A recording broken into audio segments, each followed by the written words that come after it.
خصی جانور کی قربانی کا کیا حکم ہے؟ چنانچہ خصی بکرے، مینڈھے، بیل کی قربانی جائز ہے، چاہے وہ خصی بیل ہو، مینڈھا ہو، خصی ہو، بکرا ہو، تو جائز ہے۔ اس میں کسی قسم کی کوئی کراہت اور قباحت نہیں ہے، چاہے خصیتاً کاٹ کر نکال دیے جائے یا دبا کر کے ختم کر دیا جائے، دونوں صورت میں قربانی درست اور صحیح ہے۔ عضو کا کم ہو جانا یا کچل کر بیکار کر دینا، یہ دونوں یکساں ہے، مگر یہ عیب گوشت کی عمدگی کے لیے قصدن کیا جاتا ہے، اس لیے اس میں کوئی کراہت نہیں۔ اصل میں یہ مسئلہ اس لیے بیان کیا جاتا ہے کہ بعض نام نہاد غیر مقلدین، شریر قسم کے جو غیر مقلدین ہیں، یہ شرارتی ہوتے ہیں۔ غیر مقلدین یہ اصلاً شرارتی ہے، یہ کہتے ہیں کہ خصی جانور کی قربانی یہ عیب دار ہے۔ اسے انڈوں کی قربانی، بمبئی میں بے شمار انڈو جو ہے یہ شریر قوم جو ہے قربانی کرتی ہے، لوگوں کو ورغلاتی ہے، اور غیر مقلدین اس قدر شرری قوم ہے یہ کہ الامان والحفیظ، اللہ اس کے رسول کے نام پر یہ جھوٹ بولنے والی قوم ہے، یہ بہت فتین قوم ہے۔ اللہ اس کے فتنے سے جو امت کی حفاظت فرمائے۔ یہ فتنہ پورے عالم کے اندر جو ہے دھیرے دھیرے پھیلتا جا رہا ہے۔ یہ اس طریقے سے اولاً تو یہ جھوٹ بولتے ہیں یہ شریر قسم کے لوگ، اور اللہ اس کے رسول کے نام پر جو ہے فراڈ کرتے ہیں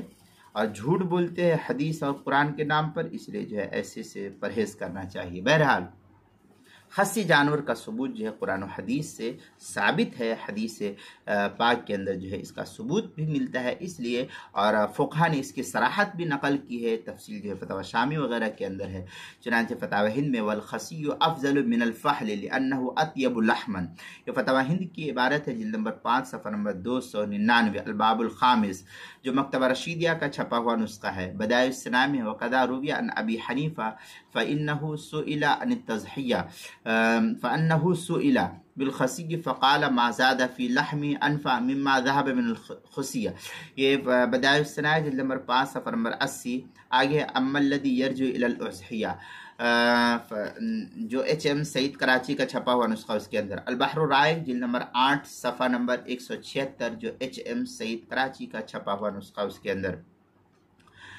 آگے ہے وَيُضَحِّي بِالْجَمَاعِ وَالْخَصِّي، یہ در مختار ماشامی جلد نمبر 6 صفحہ نمبر 323، جو ایچ ایم سعید کراچی کا چھپا ہوا نسخہ، اس کے اندر۔ دوسری صورت یہ کہ حضرت صلی اللہ علیہ وسلم نے خصی جانور کی قربانی فرمائی ہے،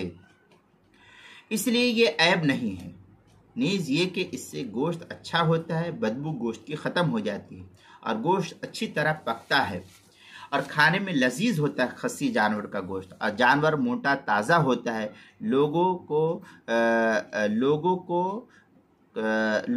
لوگ جو ہے اس کے گوشت کو عمدگی کے ساتھ کھاٹتے ہیں۔ اس میں لکھا ہے کہ لوگوں کو کاٹتا نہیں، یعنی لوگوں کے ساتھ وہ جب نہیں کرتا، مارا پیٹی نہیں کرتا ہے۔ عام طور پر ایسا جانور جو سکون اطمینان سے گھر میں رہتا ہے، پیشاب وغیرہ یہ جانور نہیں پیتے ہیں، ورنہ جو انڈو جانور ہوتے ہیں وہ دیگر جانوروں کا پیشاب وغیرہ پیتے ہیں، جس کی وجہ سے اس کے بدن میں جو ہے گوشت میں تعفن اور بدبو پائی جاتی ہے۔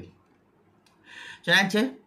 اس سلسلے میں جو ہے کافی تفصیلی بحث نقل کی گئی ہے۔ قال فی البحر وقد صرح انہ علیہ السلام ضحى بکبشین املحین، یہ عبارت جو البحر الرائق جلد نمبر 8 صفحہ نمبر 176، بدائع الصنائع جلد نمبر 5 صفحہ نمبر 80، ایچ ایم سعید کراچی کا چھپا ہوا نسخہ، فتح القدیر جلد نمبر 8 صفحہ نمبر 434، جو مکتبہ رشیدیہ کا چھپا ہوا نسخہ ہے، اس کے اندر یہ تفصیل نقل کی گئی ہے۔ اور قربانی کے مسائل کا انسائکلوپیڈیا حروف تہجی خا عنوان ہے، خصی جانور، صفحہ نمبر 68 پر اس کو نقل کیا گیا ہے۔